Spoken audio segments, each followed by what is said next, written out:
Hey everybody, and welcome to the Bachelorette Diaries. I am Erica, I am, and I am so glad that you decided to tune into this video. So you might be wondering, what is the Bachelorette Diaries? Well, basically, I am a bachelorette, as is any other single woman. A title for us could be bachelorette. Women who aspire to be married, women who are maybe engaged or dating. We aspire to be married. So in the meantime, in our singleness, instead of just being an ordinary old single gal, I've decided to claim the term bachelorette because it sounds fun and it's full of life and it speaks to what's happening. It doesn't say I'm single forever. It means I'm single for now, but I'm on my way somewhere. So, welcome to the Bachelorette Diaries, where I will talk about relationship topics, where I will talk about things that are personal to my experiences in dating and courtship, but more than anything, I just kind of want to give life to some of the issues that we face as young people, as young adults, when we're dating, when we're in friendships and relationships, getting to know people. We make so many careless mistakes and we get in patterns that ruin our lives and we don't even know it until it's too late. Or when it's time for us to settle down and fall in love with that one person, sometimes there's so much damage and so many bad habits that it's hard to love someone who deserves your love because you're so contaminated by your old experiences. So a question, the format of these videos will be, question and answer or topic and discussion. But something that I've actually been asked recently is, what do you do when a man gives you crumbs, or when your mate is giving you crumbs? Meaning, you only get some of their time, some of the time. They're only able to talk every now and then, and it's crumbs. Like you get 1 or 2 word answers, or they're like, yeah, we can hang out, but it's never really making plans. Or you feel that you have to make the first phone call all the time, or they tell you just enough to keep you there. That's basically what I'm speaking of. When your mate is giving you crumbs, they're doing just enough to keep you there. What do you do with that? Glad you asked. I'm so glad you asked, because basically what's happening is we're getting in situations out of desperation or out of impatience or out of lust or whatever our reasons are. We have these reasons that we feel like we can't live without this other individual. So we begin these relationships. Sometimes they're not even full-on relationships or even friendships. They're just situationships where you know someone and maybe there's an interest, maybe there's chemistry, but there is no purpose. It's not going anywhere. There's no real destination. And so in the meantime, as you're wasting his time, he's wasting your time. It's mutual. But sometimes you may have really pure intentions. Like you may want to be, you may desire to be married. You may be a bachelorette or a bachelor, and you're like, I'm not out here to play. I want a life partner. I'm building something. And so along the way, you need to know how to handle different things. And one of those things are the crumbs. So what do you do when someone is giving you their crumbs? You leave them alone. It's so simple. Of course, you may like them. There may be feelings. There may be history. You may have 14, 15 years of history with somebody. But if it gets to the point that they're giving you just crumbs, they're not, it's not marriage, it's not commitment, it's not stability, it's just crumbs. We always say what we're going to do, but it never happens. We always talk about how much we care for each other, but there's no commitment. There's no defining the relationship. There's no longevity. There's no, the word that sticks out, stability. Where there are crumbs, there's no stability. Because think about it. When you crumble a cracker or a piece of toast or a paper or whatever you crumble, you break it from being a whole, perfect piece of something into fragments. A crumb is a fragment. Who wants crumbs? Crumb is what my dog sniffs around for after dinner. So you're not a dog. You're not a peasant. I say this all the time. A queen does not leave her throne to tend to the business of peasants. Peasants chase crumbs. It's their job. It's not your job. So don't chase someone's crumbs. If they're not giving you their full attention, don't take some of their attention. If they're not giving you their full emotional, meaning if they're emotionally unavailable, don't try it. Be smart about it, because you have to protect your own heart and your own peace. So the 3 tips that I'm going to give you for crumb snatchers and for dealing with crumb snatchers, and to make sure that you're not a crumb snatcher, because the term crumb snatcher applies to anyone who is making a habit out of chasing crumbs. Meaning you're stuck in an abusive or unhealthy cycle with a friend or with a romantic partner, meaning you're living off of crumbs. You're waking up to the good morning text and that's all you get all day, but you're still living your life based on that good morning text. You're dividing relationships based on 2 or 3 outings or one night of sex or whatever. You're holding on to nothing. That's what a crumb snatcher is. A crumb snatcher holds on to pretty much nothing. And that is not what you are. That is not what I am. So here I am to give you 3 tips that you can use and put into action to help you overcome your crumb snatching, or to just make sure you avoid it. Because I don't want to say that everybody is out there snatching crumbs, or that you're dealing with people who are giving you crumbs. But in the case that you are, here are some things you can do. Number 1, set your boundaries. Make sure your yes is a yes and your no is a no.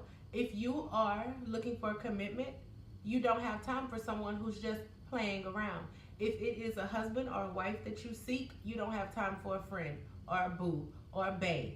See, society has us thinking that something is better than nothing. I'm here to tell you it's not true. You can be your very own bae. You can be your very own boo. You can be your very own girlfriend or boyfriend. But if you have come to that place where you decide you want a husband, you want a home, you want a family, you want to build, you want to go forward, then you have to mean yes when you say yes, and you have to mean no when you say no. You have to be willing to walk away from things that look good, feel good, smell good. Because if it's not purpose, it's just a waste of your time. And at the end of the day, if you want a Mercedes, there's no reason you're going to go to a Honda dealership, because as nice as Hondas are, they are not Mercedes Benz. So you will not go to the Honda dealership to purchase a Mercedes Benz. Just like you're not going to go to a boyfriend if what you really need and want and desire and are praying for is a husband. Same for the gentleman. For a wife, you don't need a girlfriend, you don't need a mistress, you don't need a hookup, you don't need a boo thing, you don't need a bad chick.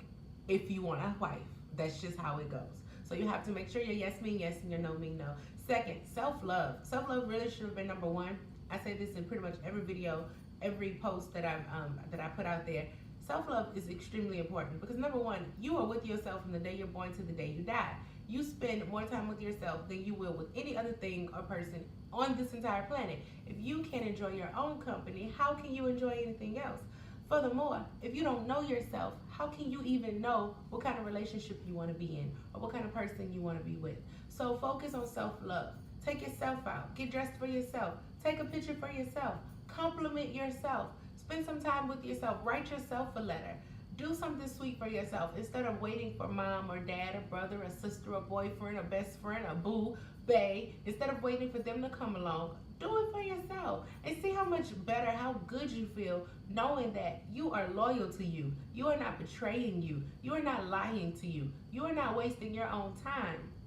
You can go and you can have these dates and you may see, oh, it's a free meal. Okay, maybe, but how free is it? Especially if you have to listen to retarded conversation the entire time, or the person's gonna go for sex, try to make their move or whatever, and then you gotta have this whole ordeal. You know what I mean? Like, it's a waste of time. You can go on your own date. You can go on a walk with yourself. You can get in shape by yourself. You can even go on a trip by yourself. Don't be so afraid of by yourself. You know what I mean? Because it's okay to love yourself so much that you turn down events and dates and opportunities and invitations. It's okay. Because it's not until you love yourself that you'll really know how to love someone else anyway. And like I said, if you don't love you, if you don't know you, you can't know that the joker you with is not worth your time. So spend some time on yourself, and that's the best way to avoid crumb snatchers, because you'll get to see, wait, I'm whole. I'm a whole piece of toast. You're just giving me your crumbs. I don't want crumbs. So you have to know. You have to know, okay? Know yourself.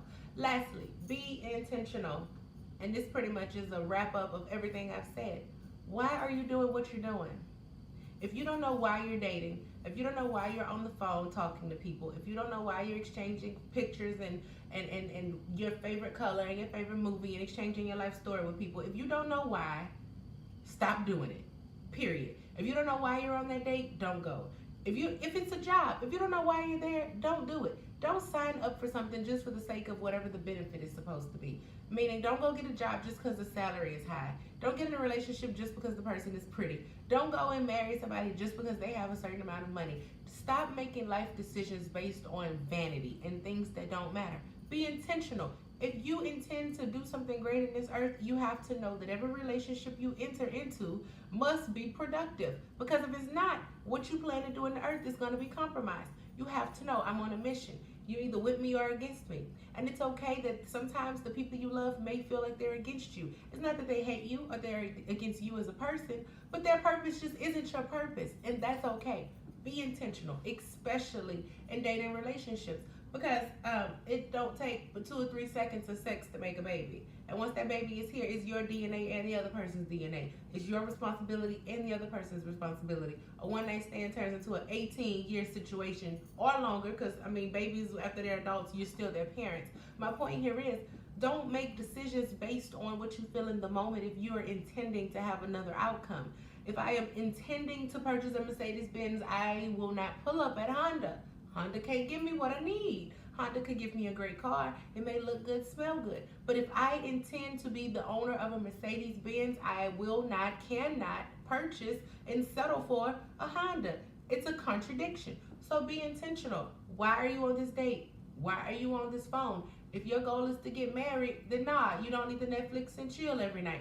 If your goal is to be to heal or to be celibate, then no, you don't need to be going out every other day on a date, because that's just temptation. Know what your intentions are. And I'm not here to tell you what they should be. That's up to you. That's why I encourage you to dive deep into self-love, because then you can know what you need, what you want, how to give it to yourself. And that's important, because it's in knowing that you can be intentional. For instance, because I know how passionate I am about love and about the Word of God and about people of God and about loving on families and healing and mending on the inside out, I don't waste my time with people who are toxic. I can't be in a relationship with someone who is abusive. I can't entertain someone who's not going anywhere, because you're a distraction to me. I have a purpose. I have a plan. I have a path that I'm on. And if you're doing anything that's going to pull me out of it, it's unfair. And it will be unfair for me to pull you off of your path. So if you're planning on going down the yellow brick road to the Wizard of Oz, you do that. You do that. I'll let you. And I'll love you enough to walk away, because I'm on this path and I have a vision in sight and a destination in sight, and I want to get there. I want to get there. And the reason I do these videos is because I want to see you get there. And I know that the beginning of healing this land and healing this earth starts with healing the home. It's these male and female relationships, these love relationships that we enter. It's these marriages, these certificates we sign, these mortgages we acquire, the homes we move into.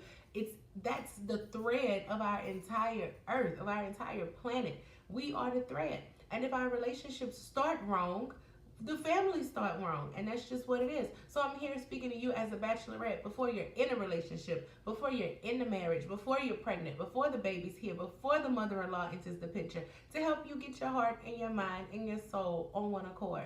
Because at the end of the day, as I said before, a queen, hello somebody, a queen has purpose.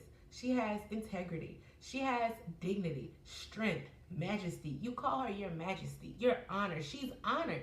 People come from miles and miles and miles to see and admire the queen. Not to ask her for anything, but just to look at her, to see if she's real, because she's that amazing. That's what we are. We are royalty. King, you are that amazing. A king and a queen have no business leaving their throne, leaving their beautiful decorated palace to go and mop the castle floors. Not saying that it's above you or beneath you or whatever, but you don't chase crumbs. It's not what you do. That's not why God put you here on this earth. He didn't put you here so that you could be chasing Instagram thoughts or so that you could be trying to catch you a baller. No, you got better things to do, baby. You are the prize. You are worth somebody's attention. You're worth their best effort. And at the end of the day, if they're not giving it to you, do them a favor and remove yourself.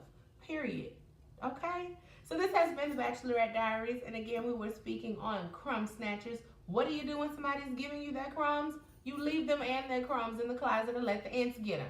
That's what you do. Because we don't need no crumbs. We eat meals over here. Full 5-course meals, appetizers, salads, desserts. Because we are God's children and He cares about us. He loves us so much. He cares about who we date. He cares about who we're in friendships with. And He cares too much about us to let us give ourselves away. That's why He tells us, don't cast your pearls before swine. That means don't give the best parts of you to people who don't appreciate it and can't even recognize it if they try. Don't waste your time on time wasters, and don't waste your energy on crumbs. You, my friend, are not a crumb snatcher. Thank you again for tuning in to the Bachelorette Diaries. I am Erica. Erica I am, and I will see you next time.